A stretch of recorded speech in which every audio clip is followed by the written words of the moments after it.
Nora Whitfield had been standing at the edge of the service bay for almost 2 minutes before she finally said it. She told Owen Calloway that her father wanted to meet him. Not as the mechanic who had quietly caught the structural fault in the Meridian Line's pressure assembly before it became a disaster. As the man she trusted most. Owen looked at her for a long time. He didn't smile. He didn't step back. Then very quietly he said he had already met Richard Whitfield, and that meeting had cost him the only life he had ever wanted. She had not expected that. The service bay at Northgate Transit Authority was nearly empty. By then, the evening crew gone, the fluorescent lights cycling down to their maintenance setting.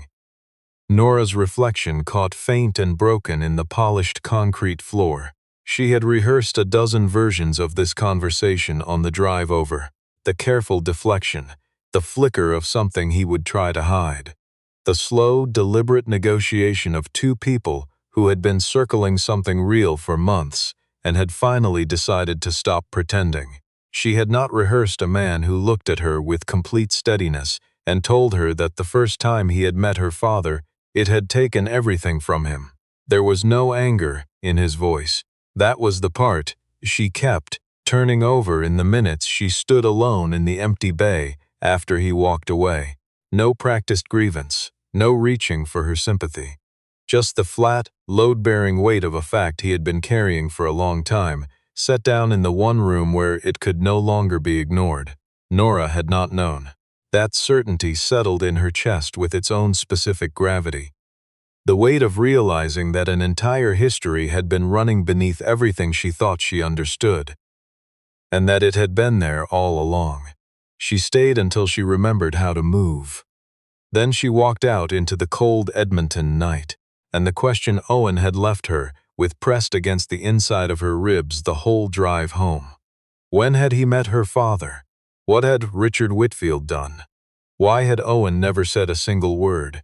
And what exactly had she been walking them both toward without knowing any of it? The apartment on Fenwick Street was 1,100 square feet, and Owen had made it work the way he made most things work, through precision and the complete refusal to treat any problem as larger than it actually was. Iris had started grade 2 the September after he moved in. He had packed her backpack the night before school and sat at the kitchen table at 10:30, checking it twice. Snack, library book, the small plastic case for her inhaler that she didn't always need, but that he never left to chance. His mornings ran on a schedule that he sometimes thought of as a second set of tolerances, a different kind of engineering, but engineering all the same. Up at 5:50, Iris's lunch made before 6:15. Something with protein she would actually eat, never the things she pushed to the side of her plate.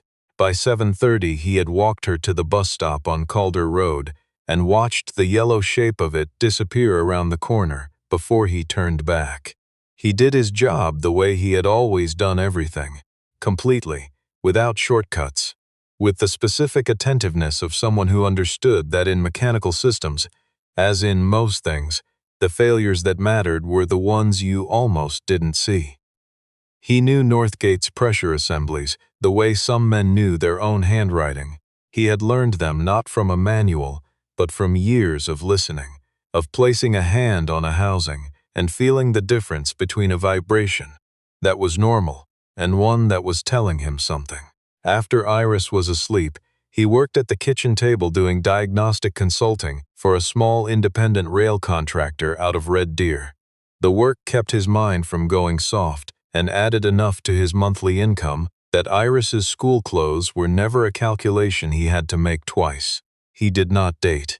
It was not a rule. It was a condition he had arrived at slowly, the way you arrive at conclusions that cost something. After Pauline, after everything that followed, the kind of openness that relationships required felt like a structural load he could not sustain, while also being the only person Iris depended on entirely. He had put that part of himself somewhere quiet and stopped opening the door. In the top drawer of his bedside table, he kept a photograph taken outside Foothills Hospital on a Thursday afternoon in November 9 years ago. Pauline was looking at the camera. He was looking at her. On the back in his own hand was a date. He did not take it out often. He had never considered throwing it away. Nora Whitfield had understood from the time she was 14 years old that being Richard Whitfield's daughter was not a simple inheritance. It had weight that operated like glass, clear enough that you could see through it, sharp enough when it broke. She had learned to carry it with care. She had taken the role of Director of Operations for Whitfield Transit Solutions 2 years ago, after completing a master's in systems engineering at Dalhousie and spending 3 years at an independent infrastructure firm, a deliberate detour her father had accepted but not encouraged. He had wanted her inside from the beginning. She had wanted to know what she was capable of without the family name visible from every angle. She was not naive about people. She had been in a serious relationship with someone her father had introduced at a company function, and she had watched the way her father approved of him, with an ease that, in retrospect, should have told her something. It ended when she understood that what he saw when he looked at her was not her. It was adjacency to Richard Whitfield. She had ended it cleanly and moved on. The Meridian Line contract had been 7 months into its operational review when she found Owen's report placed in the intake tray outside her office door. It was 9 paragraphs, written in a clear, unhurried hand on a single sheet of paper. It identified a variance in the thermal expansion tolerance of the primary pressure fittings on the northern segment, described the failure mode precisely, cited the relevant safety code section, and closed with, "I am documenting this in writing because verbal flagging in operational environments is frequently not actioned. I would ask that this be routed to your technical review team at the earliest available opportunity." There was no name on it. She had found out from the floor supervisor who had slipped it under her door. She had routed it to her technical team, who confirmed the issue within 72 hours, and avoided what would have been a serious public safety failure and a regulatory catastrophe. She went to thank him in person the following Monday morning. He said pleasantly that he was glad it had been caught, and then he went back to work. What stayed with her was not that he had protected the project. It was that he had done it and walked away. No follow-up, no positioning, no use of it whatsoever. In the world Nora moved through, that particular absence of leverage-seeking was rare enough that it read almost like a language she hadn't encountered before. That was the beginning of her paying attention. 9 years ago, Owen Calloway had been a different kind of man, only in circumstances, not in character. He had been 27, 2 years into a position as a senior mechanical systems technician at Whitfield Transit Solutions, and already known internally as someone who asked inconvenient questions about tolerances and component substitutions. He had been happy in the straightforward, unglamorous way of a man who has exactly what he needs. He and Pauline had been married for 14 months. She had recently been promoted at the school board. On the Friday, she told him that she was pregnant. He had stood in their kitchen on Jasper Avenue, holding the test for a full minute before setting it down and looking at her and saying, carefully, that he needed a moment. And then he had said he was very glad, and she had laughed, and that had been the last uncomplicated night he could remember. The Saddlebrook contract was the largest Whitfield had undertaken in 6 years. Somewhere in the final planning stages, a cost adjustment had been made. A substitution of the high-grade valve couplings in the primary pressure loop with a lighter commercial equivalent that technically satisfied one specific regulatory threshold, but that Owen, running his own analysis, determined created an unacceptable risk margin under the system's intended load conditions and Edmonton's winter temperature range. He flagged it in writing, twice. The third time he went up the chain. The meeting that followed included Richard Whitfield. Owen presented his analysis. The numbers were not ambiguous. Richard listened, asked 2 questions, and then said, with the patience of a man accustomed to deciding things at scale, that the project was on a timeline that could not accommodate a re-examination of decisions already ratified at the senior level. What was needed was for Owen to sign the component verification documentation that afternoon. Owen said he could not sign it. The room went quiet the way rooms do when someone has said the one thing that cannot be unsaid. The call came while he was still sitting there. It was Pauline. Her voice had the particular quality of someone keeping themselves very steady. She was at the Royal Alex. They needed him to come. The OB had found something on the ultrasound that required immediate attention. She needed him there. Owen asked to be excused from the meeting. He was told the meeting was not finished, that the verification documentation still needed resolution, that his continued presence was required. Owen placed his pen on the table, looked at the project director, and said quietly that his wife was at the hospital and that he was leaving now. He was terminated 6 days later for failure to comply with standard operational protocol. No severance, no continuation of benefits past the end of the calendar month. The complication that had brought Pauline to the Royal Alex that afternoon was serious but manageable under normal medical circumstances. What Owen now faced, no income, no benefits, a wife who needed sustained specialist monitoring through a high-risk pregnancy, were not normal circumstances. The pregnancy did not survive. Pauline did not recover quickly from the loss, or from the financial pressure, or from the particular grief of both arriving at once and never quite leaving. She held on for 8 more months. He was beside her every day he could manage, and at work every hour she was stable enough for him to be elsewhere. She died in February, on a Thursday, with the small lamp on because she had always hated sleeping in complete dark and he had never once let it go out. 2.5 years later, his cousin Tom and Tom's husband were killed in a winter highway accident outside of Lethbridge. Their daughter was 3 years old. Her name was Iris. There were no other relatives who could take her.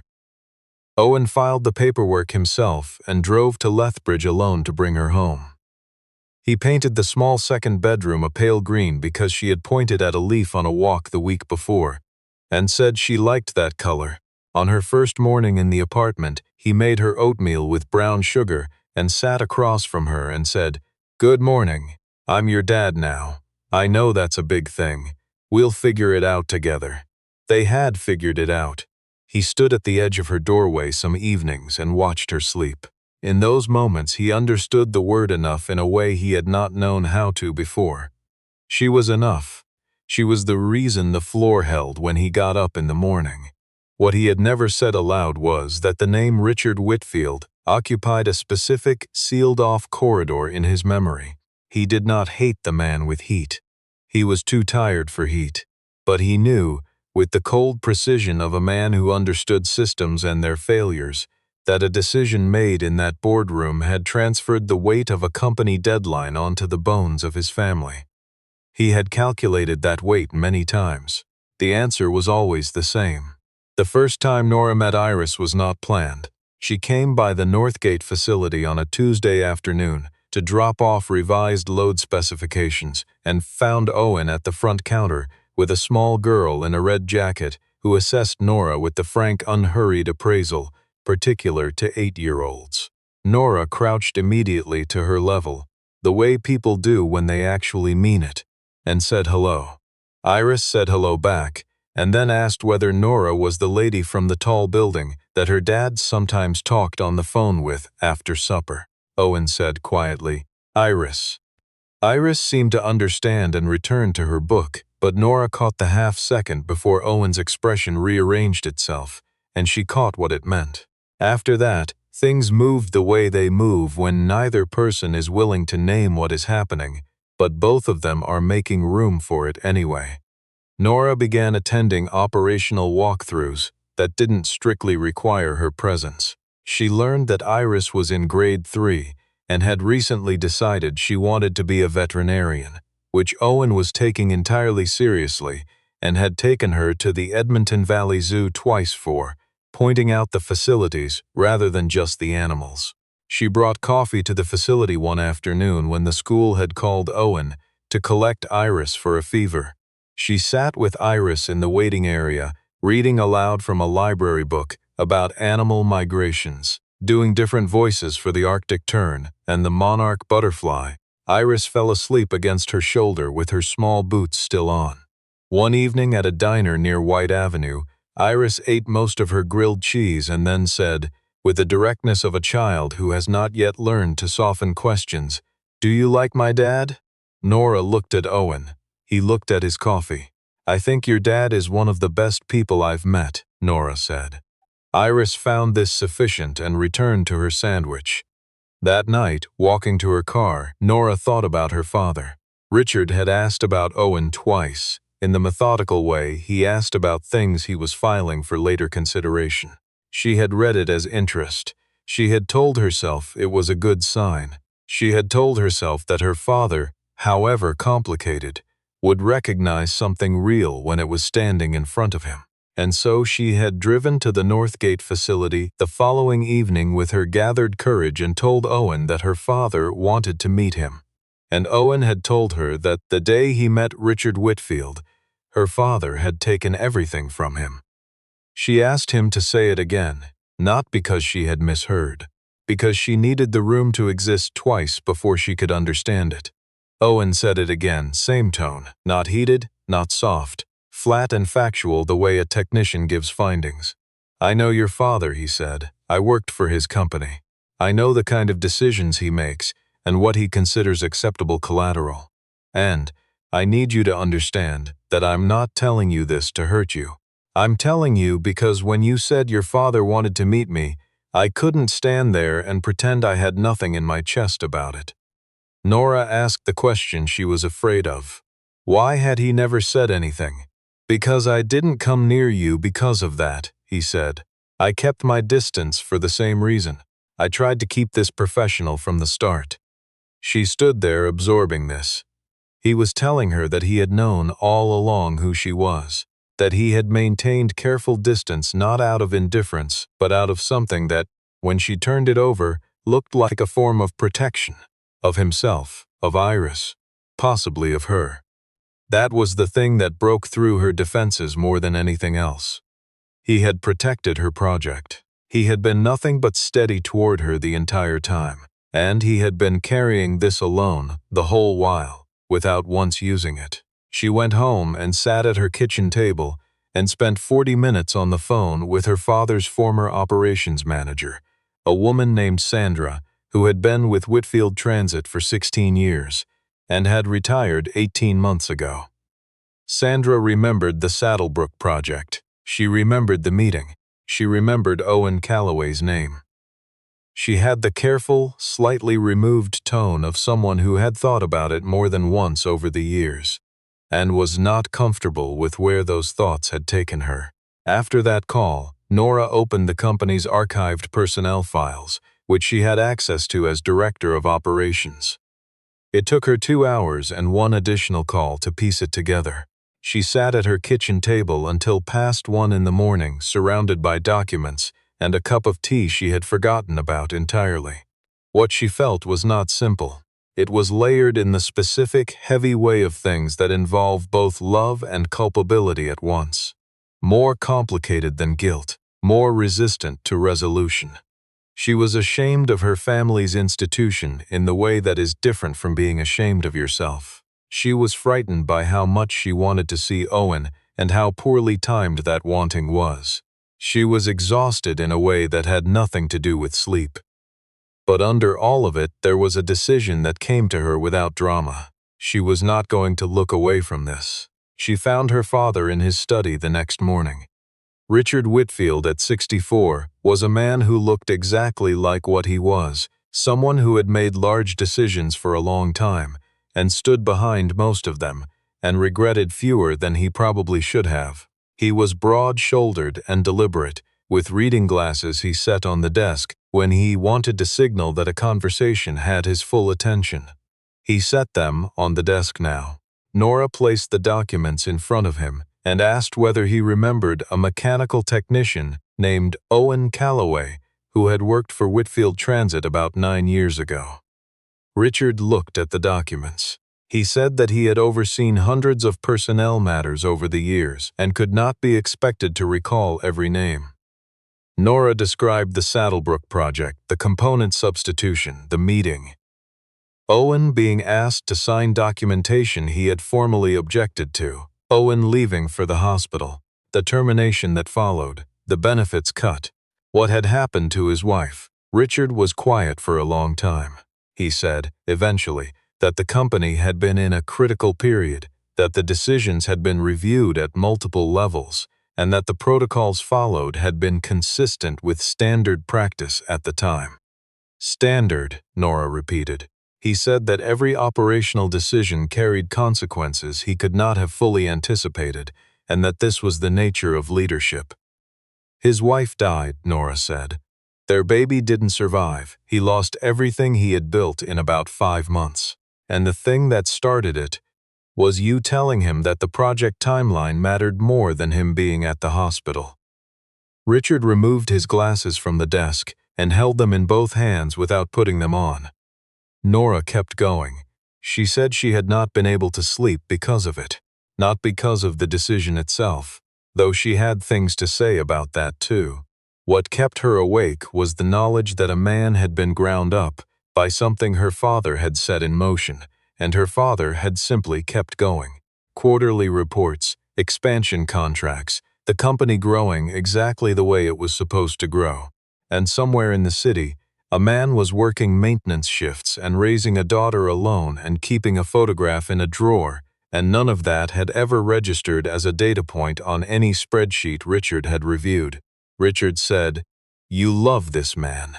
It was not a question. Nora didn't answer immediately. Something rose in her eyes and she did not turn away from him. Richard looked at his daughter, really looked at her, in the way parents sometimes stop doing when their children become capable adults, and saw something in her face he had not seen before. Not the composed, precise executive she had become. Something older than that.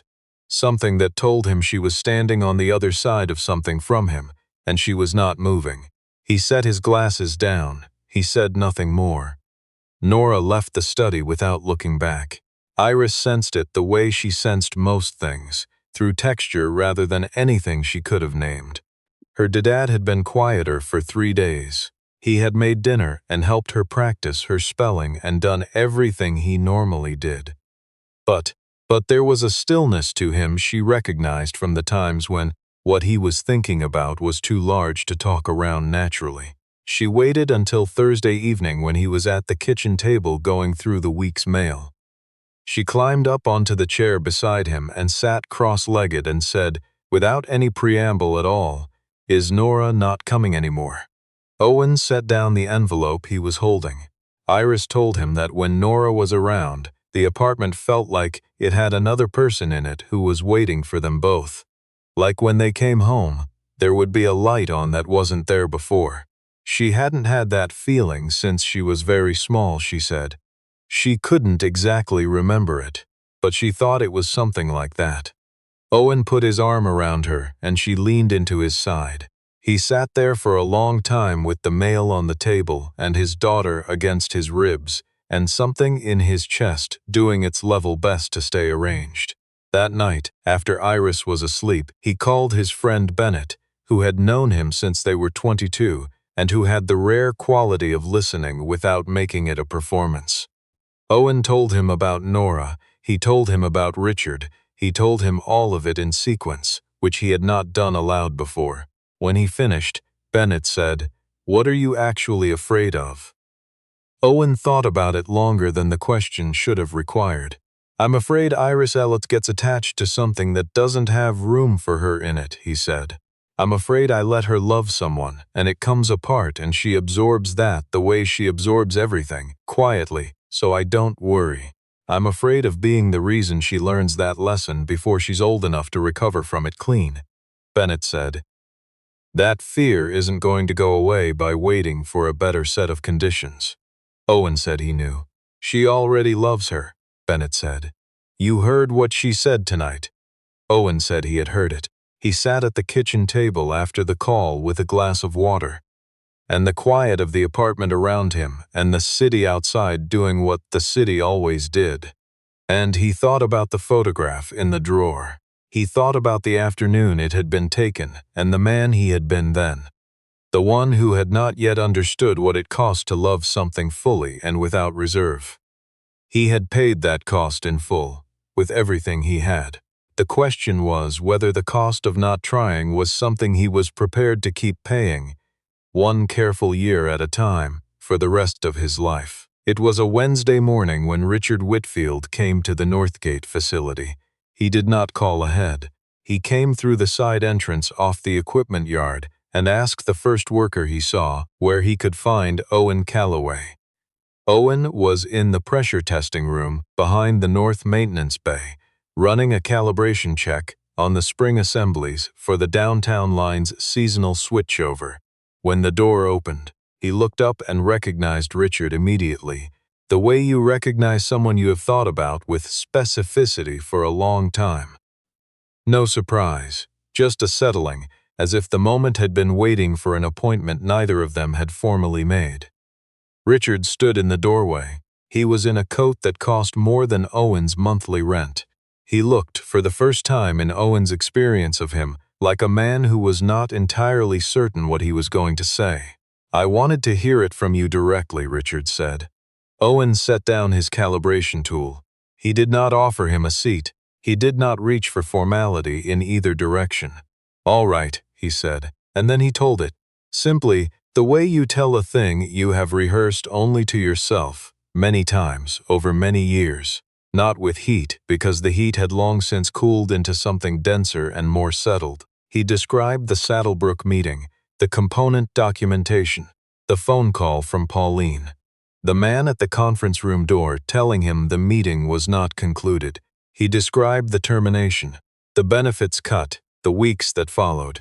He did not embellish. He did not pause for effect. He gave it to Richard the way a systems technician gives a fault report, clean, documented, without editorial. Richard stood and listened without interrupting. His face moved through expressions that were not quite absence, and not quite their absence. Something in between, the thing I've never been able to set down, Owen said, near the end, isn't the job. It's not even the money or the benefits or any of the specific things. It's that, on the day I most needed to be somewhere, I was told that a project's schedule outweighed it, by a man who was never going to be in a position where his needs were outweighed by a timeline.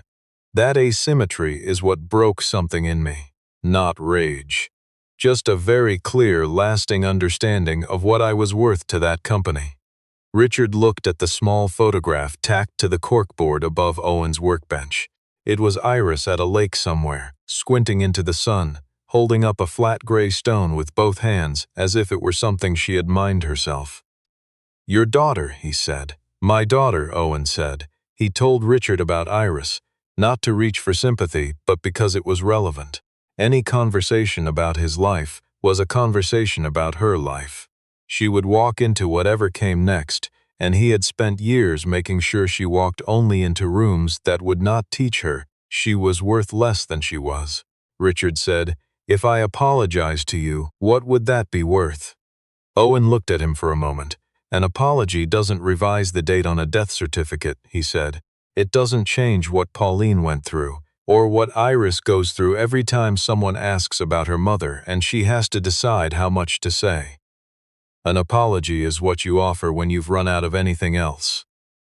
Richard was quiet. He looked at the floor, then back at Owen. "I'm not asking you to forgive me," he said.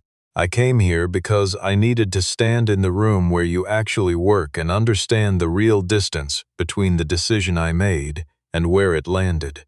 I understand now that a man who loses what you lost because of a schedule has been wronged in a way I have no right to measure for him."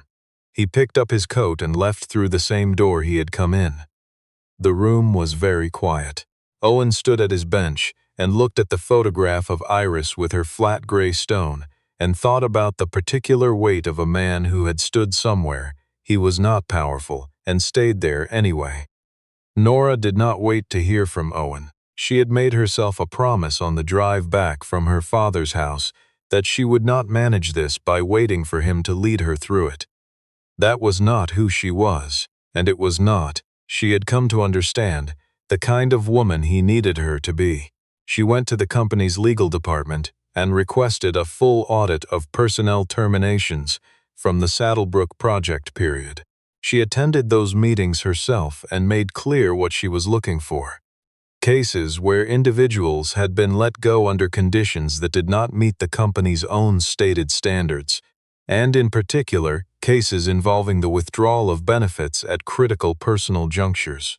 There were 5 such cases. Owen's was the most significant. She proposed a reparation structure to the board.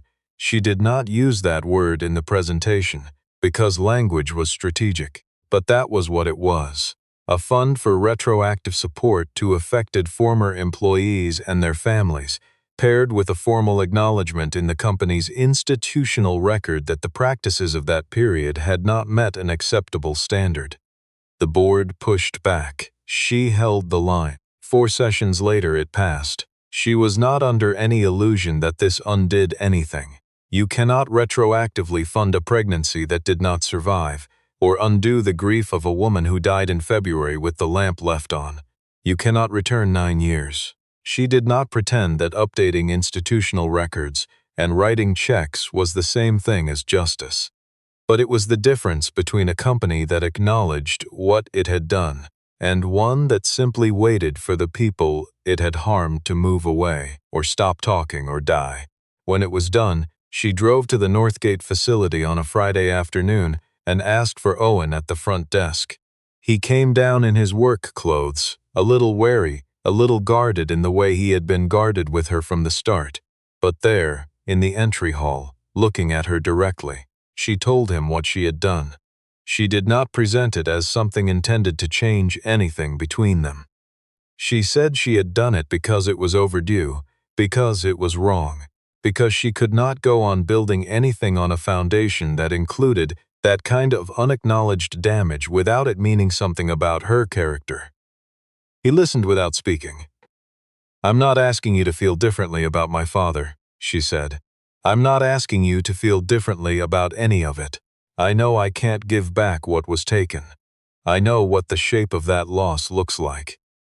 She said the thing she had been turning over for days, the thing that felt truest when she stripped away everything diplomatic, that if the day ever came when he found he couldn't be with her, she would still spend the rest of her career making sure Iris grew up in a world built a little more honestly than the one that had been built on his back. Something in his face shifted. Not dramatically. Not the way things shift in films where the light arranges itself helpfully and the music swells. It was quieter than that.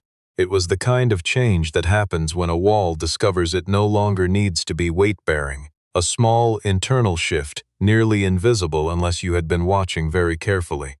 He didn't say anything for a moment. Then he said, "I know you mean that." "I do," she said. He looked at her for a long time. And then, for the first time, she watched him not look away. 3 weeks passed. The days between them had a different quality, not resolved exactly, but breathable. The distance hadn't entirely closed, but it was no longer a wall. It was a space that both of them moved through carefully, with a kind of shared respect for what was still fragile. Iris, for her part, had been told that Nora was someone her dad trusted, and that they were still working out how to be in each other's lives, and that sometimes that took time to become something. Iris had received this with the measured patience of a child who has learned that adults frequently take longer than necessary to do things that seem straightforward. Richard, in the weeks since his visit to the Northgate facility, had been quieter than his daughter could remember him being. He had stopped arriving at the office at the hours that telegraphed authority. He had called Nora twice, just to ask how her projects were going, not the company's return on them. It was a small difference. It was not nothing. He had also, without telling Nora until it was already done, established a healthcare access fund for families of maintenance and operational workers employed across Whitfield's active facilities. He had named it the Owen Calloway Fund. He had sent the full documentation to Owen directly, with a cover letter 1 paragraph long. It said only that he understood an apology was not sufficient, and that he was not offering one in its place.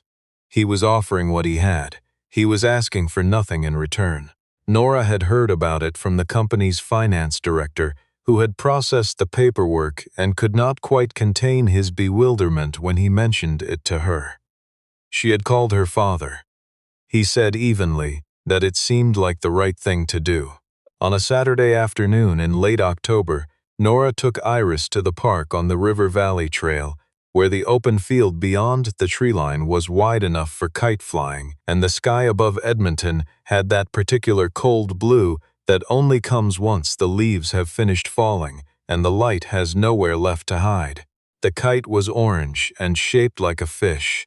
Iris had picked it out from the bin at the dollar store with the authority of someone who had thought carefully about aerodynamics and arrived at her own conclusions. It was, in practice, terrible aerodynamically. Nora had repaired the tail twice in the parking lot before they got it airborne. They had been in the field for about an hour when she saw Owen crossing the grass toward them from the far path, still in his jacket from a half-day shift, hands in his pockets, walking the way he always walked, unhurried but deliberate, like someone who has thought through exactly where they are going. Iris spotted him first and ran. He caught her, lifted her once, set her down, and accepted the kite string she transferred into his hands with the focused solemnity of someone delegating a critical responsibility. Nora watched from a few yards away.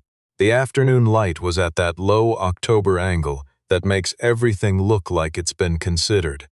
He was laughing at something Iris had said. She couldn't hear the words over the wind coming off the river. He walked toward her after a few minutes, Iris having resumed full operational control of the kite. He stood beside Nora and looked out at the field. "She told me your father sent something," he said. "A few days ago." "I heard," Nora said. "I saw the documents." He was quiet for a moment. "He put her name on it," Owen said. "He didn't say anything more. He didn't need to. Pauline Calloway, 9 years gone, named on something that would keep existing. Not a memorial, not a gesture, a mechanism, something that moved in the world and did something real in it." He stood there for a long time. Iris called out something from across the field, and he raised a hand to let her know he had heard. "I don't know if I can forgive him completely," he said. "I want to be honest with you about that. I don't think forgiveness is something I can manufacture because it would make things simpler. It has to arrive on its own when the conditions for it are actually real." "I know," Nora said.